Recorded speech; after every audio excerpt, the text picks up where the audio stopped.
Hey there, everybody. Welcome to our Big Brother 22 All-Stars Final Four eviction reaction. The jury is back. We know now who is a big Enzo fan club member over there. Besides me, Davon. Yes. Davon, a woman of excellent taste. That's right. Yeah, based at least on those people who are there. But no, there's some fun stuff in this episode overall. Also, Julie hypes up a Friday episode only to not tell us anything about the Friday episode. Oh, Julie. And she almost called Christmas Nicole at one point. So there's also that. Julie. Oh boy, we'll talk about the episode, the AFP campaigning that's probably gonna happen, those messages from home. There's a lot to get into here. Before we dive in, if you guys enjoy this video, give us a like, subscribe, hit that notification bell for more updates. Also, if you're watching Amazing Race, we are watching Amazing Race. We have our review up from last night. Is up here at the channel. Go check it out. Join in the conversation. If you do want to support us further, check that link in the description to our store. I am wearing one shirt right here. We have a lot of other cool things there that I like to believe are definitely worth checking out. All right, so let's talk about this. So Christmas obviously went, and I expected that she would, but I think she gave a pretty good speech. I mean, she didn't need to throw Enzo under the bus like that because you never know. I mean, you're walking out the door still trying to get a jury vote, and I know that they're friends and stuff like that, but you never know with this game who's going to be bitter and who's not going to be. But I was kind of expecting that Nicole was going to go in her speech on their friendship, because that really is it, that it's like, oh yeah, all these guys have game with you, but you and me, we're actually friends. It's one of these sort of situations where Christmas, okay, we've ragged on Christmas a lot this season, a lot of it deservedly so at times, but she gave it her best effort. Yeah, she did. I think there's probably different and better things Christmas could have said here or there throughout the week, but she campaigned every day. She still made decent, at least, points in her final speech to Cody. Yeah, she did. She was a good sport about it. She was a good sport with Julie after the fact. She didn't seem to be obnoxiously, angry or upset. No, she handled it really well. So that's pretty good, because when we went over to the jury, there are some people that are like, yeah, we're going to vote for the best people. And then there's people like Kevin who's like, I'm not voting for Cody. And not in those words, but you might as well say it, Kevin. You're not giving him your vote. Kevin is the only Big Brother player I've seen he was fully Eeyore in the game, and even at the jury house, he's just still like, it's Cody. I don't like him very much. It's like, okay, Kevin, we get it. You're salty. You're unhappy. What is Kevin gonna do if the final two is Nicole and Cody? Is like the bandana around his head just gonna explode and he's gonna run out of the arena? Like, I don't know, but we'll probably see. It's gonna be. I enjoyed the jury segment a little bit. I was kind of hoping more though that David, like when Memphis walked in, just like pointed at him and was like, "Haha, you think you're better than me now?" It was very interesting to hear him say that he thought that Nicole and Enzo have basically played the same game. And it's because he doesn't have all the information. Because one of the things that Enzo has done differently than Nicole is he was never part of an alliance. He didn't have the main alliance bringing him to the end. He just was really with Cody. And even some of these, like, when Nicole's like, oh, me and Cody and Enzo, we're all working together. It's like, you and Enzo have not really been working together. You guys may have been sort of forced together by Cody, but you guys are not really working together. He was going to get rid of you if he could. You know who else was in this alliance that you supposedly had with Enzo, Nicole? Danny. And you know how much Enzo cared about Danny in the game?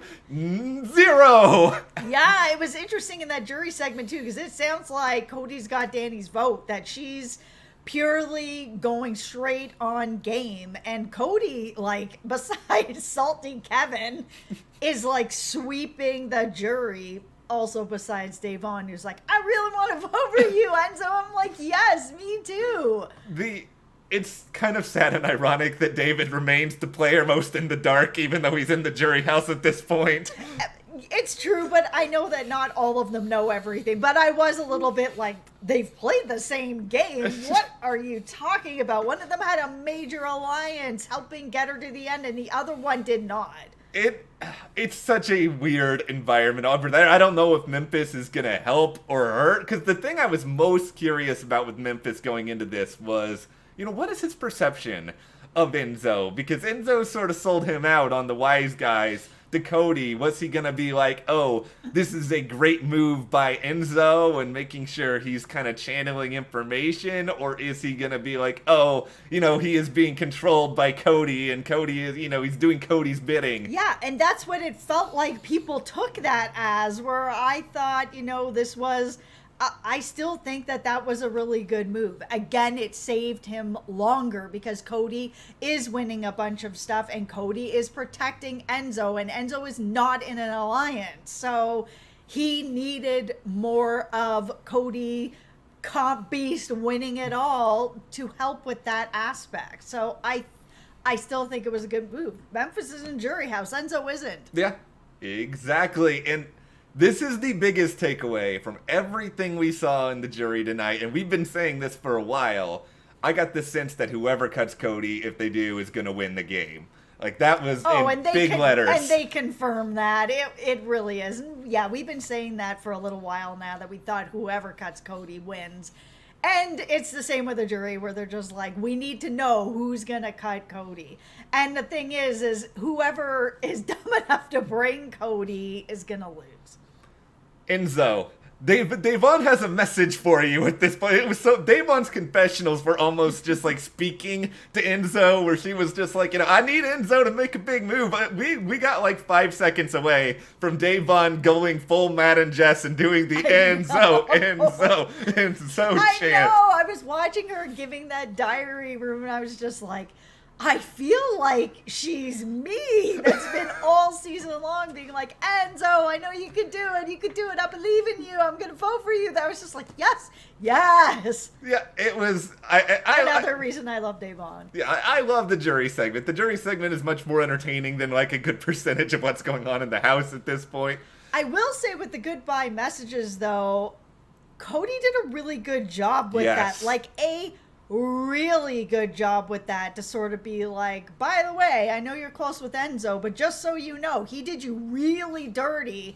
And she already knew. She was saying in the episode, oh, he did this to me. He set me up for the Nicole vote. He did this. 3 strikes, you're out. And then Cody comes in with the last slugger to be like, by the way, he also did this to you. I was like, wow, good for you, Cody. That was good. He has done a great job with the goodbye messages, I feel, by and large. He has. And I think this is what separates him from somebody like, a Paul, who dominated his season a lot strategically but wasn't great in goodbye messages. Cody is just going in there, hitting them with facts, being friendly, but not like manipulative friendly, which I feel like Nicole at times has been kind of like, I can't wait to hang out with you, and all this other stuff that kind of feels a little bit transparent. It is, but I mean, that's really a big strong suit for her, is having that, we're friends, we go deeper than this game, you and I have a connection for life kind of thing. And it's a strategy that does work, because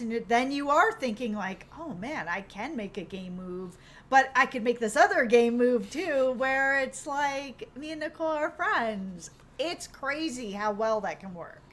Let's talk here about Enzo, and I'm doing this because I'm just a little bit concerned about Enzo, because I know Enzo did want to keep Christmas. Like, we know this very well. Enzo was being genuine in that goodbye message when he sort of said all of that, but is Christmas gonna even fully believe him? I think she probably is, but Cody did just back up the bus over him in his own goodbye message. Yeah, I think that, I mean, if I'm just going on Christmas's interview, it seems like, and it could just be she's putting on a good face for Julie, that she's like, oh, it's all a game, we're all just game players, rah, rah, rah kind of thing, and then goes into jury house is like, Enzo that, bleep, bleep, bleep, bleep, bleep, right? Like, we don't know, because we don't know. Well, that is the sort of thing. It reminds me of, like, Vanessa in Big Brother 17, who, dominated the whole game, was, being very strategic, and then she doesn't vote for Steve to win, a decision that still, like, baffles my mind. Yep. It's just we don't know exactly, and I'm not saying that Christmas is anywhere near as good a player as Vanessa, obviously, but I just feel like Enzo, I think he tried his best with trying to convince Cody to keep her. It was just never gonna work. It was interesting hearing that monologue alone with Cody on that hammock, talking about the idea that Christmas is this comp beast, and Enzo, he's not that great. I'm like, he has done all right. He's won 2 HOHs and a veto when he needs to win stuff. He has won stuff. It's not all about just winning every single competition. If this is what this game is turning into, I'm not going to be happy going forward, because this used to be a game that was more balanced, where it was like, yeah, you have to have some comp wins, but you also have to make some of those like really sketchy moves, like setting up Tyler and Christmas to vote out Nicole and then like backing yourself out the room and letting them go, right? Like that's the type of sneaky stuff that juries should be looking at as like, oh yeah, that's cool. But then Cody's kind of like, I'm winning everything. Oh, but Christmas winning a lot of stuff. Is she winning a lot of stuff? Or is she falling into a lot of stuff? Let's talk about the most delusional moment of the episode, and also the most ironic moment of the episode. The clear winner for most delusional is Christmas telling Julie, I think I had a good chance versus anyone. No, you did not, Christmas. You did not have a good chance versus anyone. She did not, but I think that whole thing of her, like, feeling that she won all these comps, even though 2 of them were because Devon got something wrong, Nicole got something wrong, she ended up winning because of it. If you take those away, or even if you take away stuff like the safety suite and stuff like that, like, she hasn't actually won that much.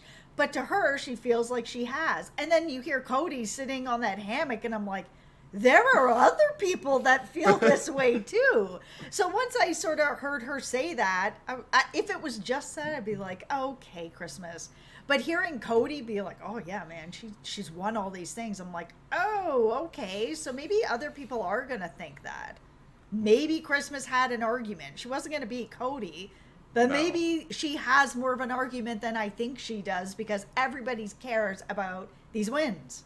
I think if she had gotten to the end with Nicole and made some moves, it seems like the jury's not super big on Nicole at the moment from what we've seen. At least I didn't think so. I don't know what could have happened in that scenario. Yeah, it doesn't seem like the jury's interested in giving Nicole much of anything. That, it did kind of seem like, oh, she kind of slept through the first part of the season and then woke up and was like, oh man, I gotta win some stuff. The ironic part of all of this is Christmas even reiterated it to Julie that it sounds like she would have actually probably taken Cody to the final 2. Yeah, I believed her. Yeah, there's probably a better chance, strangely enough, that Christmas would have taken Cody as opposed to Nicole. I think Cody may actually look back on this and regret it. I'm not positive on that, but I think it's just he being in the house and knowing what he knows. Yeah. I think he just made the decision that makes the most sense, which is go with who you really know. And they are friends. They're friends outside the game. They played together. It was the right choice for him with what he knows. However, it was interesting to hear Memphis basically say that he was not going to keep his final 3 deal with Nicole. But Memphis is Memphis. What can we say? Maybe I would keep it. Who knows? I didn't know I was going to get to do this voice one more time, but I'm here to tell you all that I'm still lying. But no,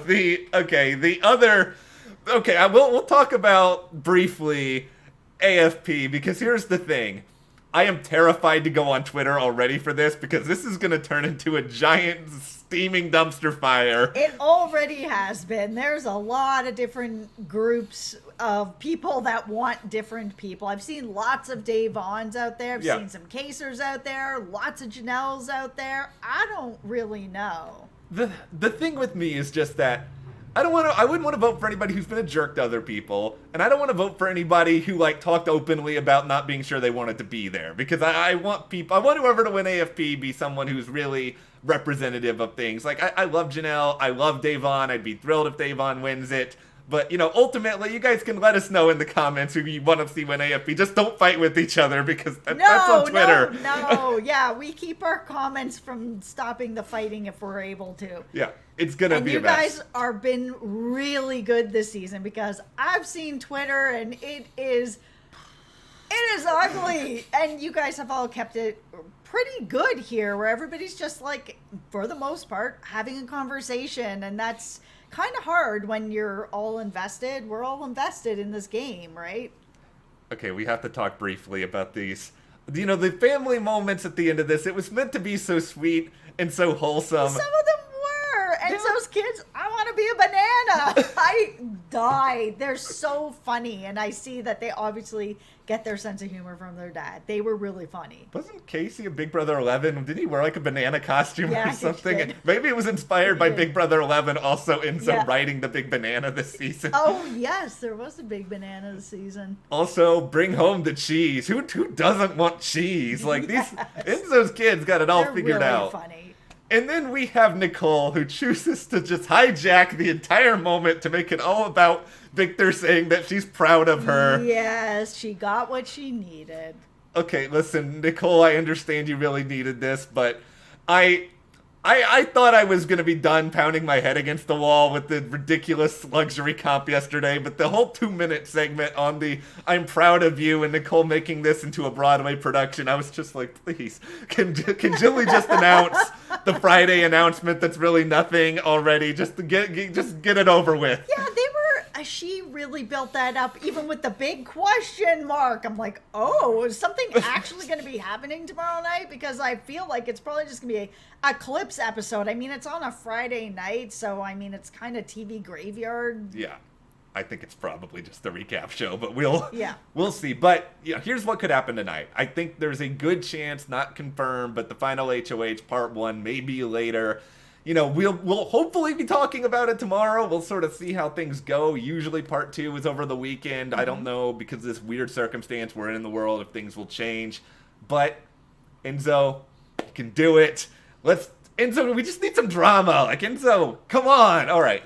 I think that if Enzo can pull this out and win the 2, I think he may actually cut Cody. I think there's a chance. I think there's a chance. He's at least said enough on the feeds to make me think that he's thinking about it, which for now I will take. But, we'll tie this up. Let's hear from you guys. What did you think about the episode tonight? Jury House, the videos from home, AFP. Let us know in the comments. If you do like this video, subscribe, give us a like, support us further. Check those links to the store as well as our Patreon, and we'll see you here next time.